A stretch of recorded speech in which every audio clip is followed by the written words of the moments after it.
मेरे प्यारे साथियों, वाहिगुरु जी का खालसा और वाहिगुरु जी की फतेह। परसों हमने पवित्र पावन बाणी श्री चौपाई साहब जी के अंत में अड़िल छंद की विचार की थी, जिसके अंदर सदगुरु सच्चे पातशाह महाराज जी ने चौपाई साहब का क्या महत्व है यह हमें दर्शाया था। आज हम एक चौपाई छंद का चिंतन करेंगे, जिसके अंदर गुरु महाराज ने यह बाणी की रचना कब की और कहाँ पर की, इसके बारे में स्पष्ट आप गुरुदेव जी महाराज कथन करते हैं।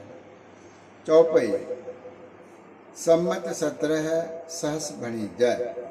चौपाई छंद के अंदर अड़िल के बाद यह चौपाई आती है चौपाई साहब के अंदर। उसके अंतर्गत गुरुदेव जी कथन करते हैं, संबत 17 सहस भणी जय। वह संबत कौन सा था? तो कहते हैं 17 सहस। 17 का अर्थ है 17, सहस का अर्थ है 100। 1700 संबत था, भणी जय कहा जाए। अर्ध सहस पुन 3 कही जय। उसके बाद अर्ध सहस। अर्ध सहस का अर्थ है आधा, आधी शताब्दी। 100 के आधे 50। पहले 17, 100 और उसके ऊपर 50, यह सम्मत आप मिला लीजिए। पुन 3 कही जय। इसके ऊपर और 3 मिलाओ। पहले 1700 मिलाओ, उसके बाद फिर अर्ध सहस यानी 50 मिलाओ, 1750 हो गया। पुन 3 कही जय, उसके ऊपर 3 मिलाओ, सारा जो सम्मत आएगा वह 1753 आएगा। सम्मत 1753 के अंदर हमने यह चौपाई साहब के बाणी की रचना की है। गुरु महाराज यह स्पष्ट कर रहे हैं। फिर कहते हैं कहाँ पर यह बाणी का उच्चारण हुआ, तो इसके जवाब में कहते हैं भाद्रव सुदी अष्टमी रविवारा। वह भाद्रव का महीना था, सुदी पक्ष थी और जो तिथि थी वह अष्टमी थी। प्रथम, द्वितीया, तृतीया, इस प्रकार से जो 8वीं तारीख आती है उसको कहते हैं अष्टमी। 8वीं तारीख थी और वार कौन सा था? रविवारा, ऐतवार का दिन था। सारा अर्थ इस प्रकार होगा कि सम्मत 1753 के अंदर भाद्रव महीने के सुदी पक्ष के अंदर 8वीं तारीख को जब रविवार अथवा ऐतवार था, तब हमने इस बाणी की रचना की। तीर शतद्रव ग्रंथ सुधारा। फिर कहाँ पर की?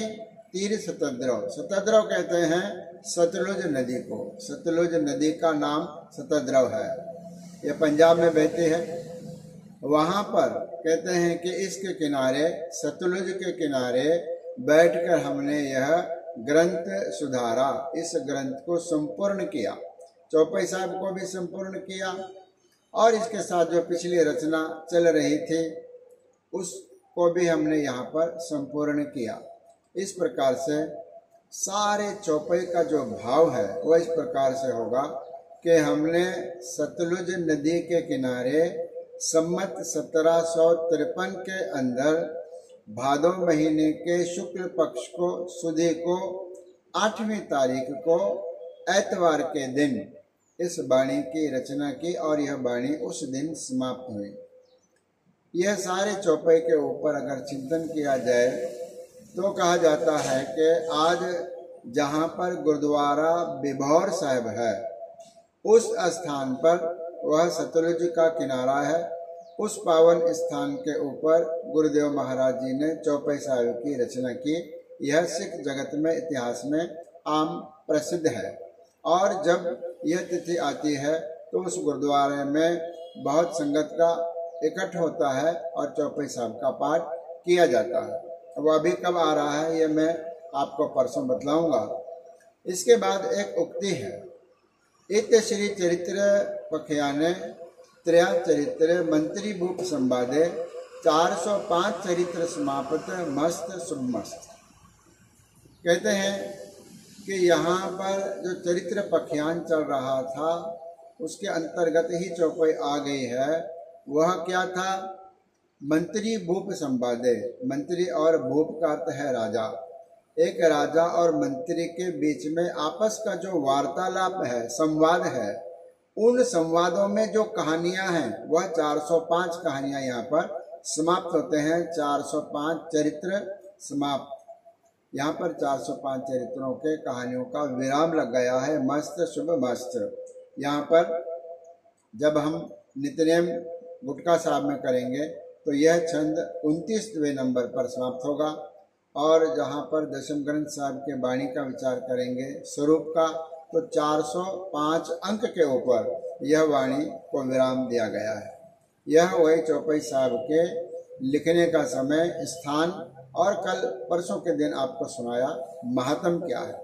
इसके भी आगे जो हम नित्यनेम में चौपाई साहब पढ़ते हैं वो आगे लगातार और चलेंगी। कुछ छंद बाकी है, लेकिन वास्तव में जो चौपाई साहब हम जिसको कहते हैं वो यहाँ पर समाप्त हो जाती है। आगे और जो चौपाई नित्यनेम की चलेगी उसकी जो विचार परसों मैं आपके समक्ष रखूंगा। आज इतना ही। धन्यवाद। गुरु रख।